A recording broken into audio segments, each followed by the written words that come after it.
प्रत्येकाच्या चेहऱ्यावर हसू आहे, त्यामागील कारण बळीराजा आहे. प्रत्येकाच्या कुटुंबात आनंद आहे, त्यामागील कारण बळीराजा आहे.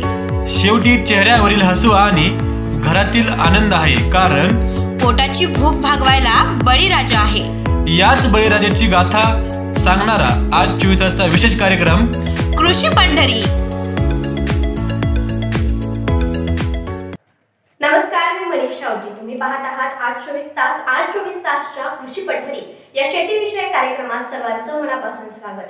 नोकरीच्या मागे धावणारे ही मराठी मूर्खतच आहेत आणि त्याचबरोबर आधुनिक तंत्रज्ञानाला कष्टाची जोड देत शेती फुलवणारे ही याच मराठी मूर्खत आहेत. शेतीत काहीही नाही असं म्हणून शेतीला दुय्यम स्थान देणाऱ्या तरुणांची संख्या काही कमी नाही. मात्र यातच फुलशेतीची हायटेक शेती पिकवून त्यातून लाखो रुपयांचा नफा एका तरुणानं मिळवलाय. चला तर पाहूयात अक्कलकोट तालुक्यातील बोरगाव देशमुख येथे राहणाऱ्या आणि हजारो तरुणांसमोर आदर्श निर्माण करणाऱ्या रमेश फुलारी यांच्या फुलशेतीची यशस्वी यशोगाथा.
नागनाथ फुलारी घरची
त्यानंतर त्यांना या फुलशेतीतून फायदा झाला. पुढे जर्मन पेंढी फुल 20 गुंठे त्याची लागवड केली. मोगऱ्याची झाडं लावली, त्यातून त्यांना चांगले उत्पन्नही भेटत गेलं. त्यातून परत फुलशेती वाढली. लिली अर्धा एकरमध्ये लावली गेली. 2010 पासून फुलशेतीनं रमेशला तारलंय आणि कवेतही घेतलं. रमेशनं संधीचं सोनं केलं. शेतीत नानाविधी प्रयोग करत 1 एकर झेंडूही लावला. आज रमेश, मल्लिकार्जुन, लक्ष्मण हे तिघे भाऊ भल्या पहाटे म्हणजेच 3 वाजता उठतात. डोक्याला बॅटरी लावून फुलं तोडतात आणि ती फुलं सकाळी 7 वाजता अक्कलकोटला पोहोच करतात. त्यानंतर त्याची विक्रीही केली जाते. 40 किलो गुलाब, 300 ते 400 पेंडी लिली, त्याचबरोबर 40 ते 50 पेंड्या डच गुलाब विक्री करतात. आता नव्यानं बुलेट पनीर या नावाच्या गुलाबाची लागवडही त्यांनी केली आहे. त्यांच्याकडे 2 4 चाकी गाड्या आहेत. भविष्यात शेतीमध्ये काय करण्याची योजना आहे असं विचारलं असता आधुनिक फुलशेती आणि पशुपालन करणार आहे आणि याचाही अभ्यास सुरू असल्याचं त्यांनी सांगितलं. दरम्यान तरुणांना तुम्ही काय सल्ला द्याल असं विचारल्यानंतर यावर ते म्हणालेत की निसर्गाच्या लहरीपणामुळे पारंपरिक शेतीचा काही उपयोग नाही, परिणामी शेती तोट्यात आहे असा सूर लावला जातो. पण निसर्गाप्रमाणे आपणही बदलून पिके घेतली तर शेती इतका फायदा कुठेही मिळणार नाही असंही ते म्हणाले. तरुणांनी नोकरीच्या मागे धावण्यापेक्षा आधुनिक शेती करण्याची गरज असल्याचं त्यांनी सांगितलं. शेवटी ते म्हणाले, तुमच्या डोक्यात काय पिकतं आणि बाजारात काय विकतं हे ज्याला कळतं तीच माणसं ध्येयापर्यंत पोहोचतात. श्री स्वामी समर्थ. मी रमेश नागनाथ फुलारी, देशमुख बोरगाव, तालुका अक्कलकोट, जिल्हा सोलापूर. इथनं एक सर्वसाधारण शेतकरी आहे मी आणि मी माझ्या शेतीत आधुनिक पद्धतीने शेती करावं म्हणून मी पहिल्यांदा शेती पारंपरिक शेती करत होतो. पारंपरिक शेती करताना आपलं पोट नाही भरल्यामुळं मी आता आधुनिक पद्धतीने काहीतरी शेती फुलशेती करावं म्हणून त्या उद्देशानं मी फुलशेतीच्या मागे लागलो. 2002 मी फुलशेतीचं लागवड केलं. माझ्या नातेवाईकाने मला बाबा गुलाबाचं फुल कर, तुला चांगलं होईल म्हणून या दृष्टिकोनातून मला गुलाबाची माहिती दिली. त्यानंतर मी त्याच्या मागे लागलो. मी 10 रुपये किलो गुलाब विकत होतो. आता सध्या 100-150 रुपयेपर्यंत माझं गुलाब शेती फुलं चाललेलं आहेत आणि एक फुलामुळं मी प्रत्येक गुलाब, लिली, गुलछडी आणि आपलं पासली, जरबेरा यातलं कुठल्याही असं प्रत्येक नवीन पद्धतीने मी शेती फुलशेतीचं मागं लागलो आणि त्या फुलामध्ये कसं ऊस आणि हे बाकीचं तूर बीर ह्याच्यापेक्षा बी फुलशेतीमध्ये भरपूर आहे. आणि विशेष मला 2006 शरद पवार साहेबांनी कृषी मंत्री होते त्यावेळी मला 65,000चं डायरेक्ट चेक माझ्या नावावर त्यांनी दिलेलं आहे. त्याच्यामुळे माझी प्रगती झाली. मी एकदम शून्यातून होतो. माझं स्वतःचं पोट भरायचं मुश्किल होती. मग त्यानंतर मी या फुलशेती मागे लागलो. तेव्हापासून भरपूर मला याच्यामध्ये मार्जिन मिळू लागलं आहे आणि मला एकच इच्छा आहे की बाबा तरुण वर्गांना आता शहरीकडे जाण्यापेक्षा फुलशेती, आधुनिक पद्धतीने शेती, फळबाग हे असं करून काही पुढे गेलं तर भरपूर फायदा मिळतो. पण कष्ट केल्याने भरपूर फायदा याच्यामध्ये. पण माणसाची एवढी तयारी पाहिजे की कष्ट करायची तयारी पाहिजे.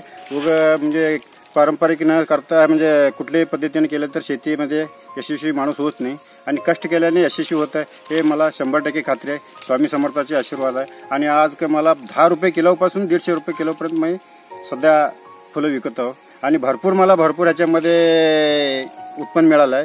आणि मी ज्या वेळेला शेती करत होतो त्यावेळी मला एक सायकल घ्यायची माझी कॅपॅसिटी नव्हती. आता सध्या मी त्या फुलशेतीमध्ये भरपूर कमवलं आहे. माझ्याकडे किराणा दुकान आहे, 2 गाड्या आहेत, 4 भाऊ आहेत. भावाची साथ आहे मला आणि घरातले सर्वांचीच मला साथ मिळाल्यामुळे मी भरपूर याच्यामध्ये प्रगती झाली आणि माझी स्वतःची पेरूचे बाग आहे आणि मी नंतर हे सर्व प्रत्येक गोष्टीचं मला योगदान मिळालेलं आहे आणि स्वामी समर्थ प्रत्येक वेळेला मला याच्यामध्ये यश दिलेलं आहे आणि मी प्रत्येक वेळेला दररोज स्वामी समर्थाला जाऊन दर्शन करून पुढचे कामं करत असतो. न्यूज रिपोर्टर अशफाक मुल्ला, आज 24 तास, अक्कलकोट.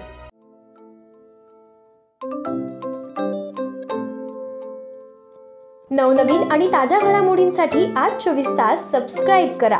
त्याचबरोबर बेल आयकॉनवर क्लिक करा आणि मिळवा आमच्या बातम्यांच्या नोटिफिकेशन्स. तसेच आज 24 तासची प्रत्येक बातमी आपल्याला कशी वाटली हे कळवा. लाईक करून, कमेंट करून आणि आमच्या बातम्या शेअर सुद्धा करा.